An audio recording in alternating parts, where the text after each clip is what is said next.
Hello Year 3. Ooh, croaky, sorry. Hello Year 3. Our chapter today from Matilda is called The Second Miracle. Matilda did not join the rush to get out of the classroom.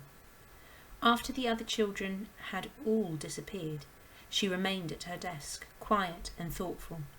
She knew that she had to tell somebody about what had happened with the glass. She couldn't possibly keep a gigantic secret like that bottled up inside her. What she needed was just one person, one wise and sympathetic grown-up who could help her to understand the meaning of this extraordinary happening. Neither her mother nor her father would be any use at all. If they believed her story, and it was doubtful they would, they almost certainly would fail to realise what an astounding event it was that had taken place in the classroom that afternoon. On the spur of the moment, Matilda decided that the one person she would like to confide in was Miss Honey. Matilda and Miss Honey were now the only two left in the classroom. Miss Honey had seated herself at her table and was rifling through some papers. She looked up and said, "Well, Matilda, aren't you going outside with the others?" Matilda said, "Please may I talk to you for a moment?" "Of course you may. What's troubling you?" "Something very peculiar has happened to me, Miss Honey." Miss Honey became instantly alert. Ever since the two disastrous meetings she had had recently about Matilda, the first with the headmistress and the second with the dreadful Mr. and Mrs. Wormwood, Miss Honey had been thinking a great deal about this child and wondering how she could help her. And now here was Matilda sitting in the classroom with a curiously exalted look on her face and asking if she could have a private talk. Miss Honey had never seen her looking so wide-eyed and peculiar before. "Yes, Matilda," she said. "Tell me what has happened to you that is so peculiar." "Miss Trunchbull isn't going to expel me, is she?" Matilda asked. "Because it wasn't me who put that creature in her jug of water. I promise you it wasn't." "I know it wasn't," Miss Honey said. "Am I going to be expelled?" "I think not," Miss Honey said. "The headmistress simply got a little overexcited, that's all." "Good," Matilda said. "But that isn't what I want to talk to you about." "What do you want to talk to me about, Matilda?" "I want to talk to you about the glass of water with the creature in it," Matilda said. "You saw it spilling over Miss Trunchbull, didn't you?" "I did indeed." "Well, Miss Honey, I didn't touch it. I never went near it." "I know you didn't," Miss Honey said. "You heard me telling the headmistress that it couldn't possibly have been you." "Ah, but it was me, Miss Honey," Matilda said. "That's exactly what I want to talk to you about." Miss Honey paused and looked carefully at the child. "I don't think I quite follow you," she said. "I got angry at being accused of something I hadn't done, I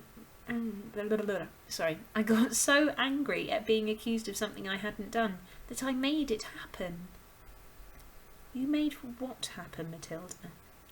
"I made the glass tip over." "I still don't quite understand what you mean," Miss Honey said gently. "I did it with my eyes," Matilda said. "I was staring at it and wishing it to tip, and then my eyes went all hot and funny, and some sort of power came out of them, and the glass just toppled over." Miss Honey continued to look steadily at Matilda through her steel-rimmed spectacles, and Matilda looked back at her just as steadily. "I am still not following you," Miss Honey said. "Do you mean you actually willed the glass to tip over?" "Yes," Matilda said, "with my eyes." Miss Honey was silent for a moment.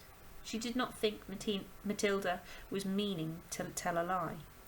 It was more likely that she was simply allowing her vivid imagination to run away with her. You mean you were sitting where you are now, and you told the glass to topple over, and it did? Something like that, Miss Honey, yes. If you did that, then it is just about the greatest miracle a person has ever performed since the time of Jesus. I did it, Miss Honey. It is extraordinary, thought Miss Honey, how often small children have flights of fancy like this. She decided to put an end to it as gently as possible. Could you do it again? She asked, not unkindly. I don't know, Matilda said, but I think I might be able to. Miss Honey moved the now empty glass to the middle of the table. Should I put water in it? She asked, smiling a little. I don't think it matters, Matilda said. Very well then, go ahead and tip it over. It may take some time. Take all the time you want, Miss Honey said. I'm in no hurry. There she is, with the glass.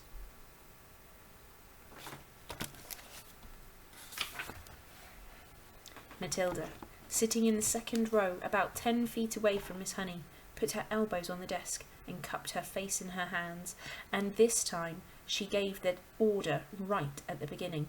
Tip glass, tip, she ordered, but her lips didn't move, and she made no sound. She simply shouted the words inside her head. And now she concentrated the whole of her mind and her brain and her will up into her eyes, and once again, but much more quickly than before, she felt the electricity gathering, and the power was beginning to surge, and the hotness was coming into the eyeballs. And then the millions of tiny, invisible arms with hands on them, were shooting out towards the glass, and without making any sound at all, she kept on shouting inside her head for the glass to top over. She saw it wobble. Then it tilted. Then it toppled right over and fell with a tinkle onto the tabletop, not 12 inches from Miss Honey's folded arm. There's Matilda cupping her face. And there's the reaction from Miss Honey. Miss Honey's mouth dropped open and her eyes stretched so wide you could see the whites all round. She didn't say a word. She couldn't. The shock of seeing the miracle performed had struck her dumb. She gaped at the glass, leaning well away from it now, as though it might be a dangerous thing. Then slowly she lifted head and looked at Matilda. She saw the child white in the face, as white as paper, trembling all over, the eyes glazed, staring straight ahead and seeing nothing. The whole face was transfigured, the eyes round and bright, and she was sitting there speechless, quite beautiful in a blaze of silence. Miss Honey waited, trembling a little herself, and watching the child as she slowly stirred herself back into consciousness. And then suddenly, click, went her face into a look of almost seraphic calm. So that word is another word for angel, so it's like an angel calm. I just can't pronounce it very well. I'm all right, she said, and smiled. I'm quite all right, Miss Honey. Don't be alarmed. You seem so far away, Miss Honey whispered, awestruck. Oh, I was flying past the stars on silver wings, Matilda said. It was wonderful. Miss Honey was still gazing at the child in absolute wonderment, as though she were the creation, the beginning of the world, the first morning. It went much quicker this time, Matilda said quietly. It's not possible, Miss Honey was gasping. I don't believe it. I simply don't believe it. She closed her eyes and kept them closed for a while, and when she opened them again, it seemed as though she had gathered herself together. Would you like to come back and have tea at my cottage? She asked. Oh, I'd love to, Matilda said. Good. Gather up your things and I'll meet you outside in a couple of minutes. You won't tell anyone about this? this thing I did, will you, Miss Honey?" "I wouldn't dream of it," Miss Honey said. And that's the end of that chapter. So the next chapter is called Miss Honey's Cottage. So that will be our Friday read. I hope you have a lovely day. The weather is looking much better today. And I will see you very soon. Bye.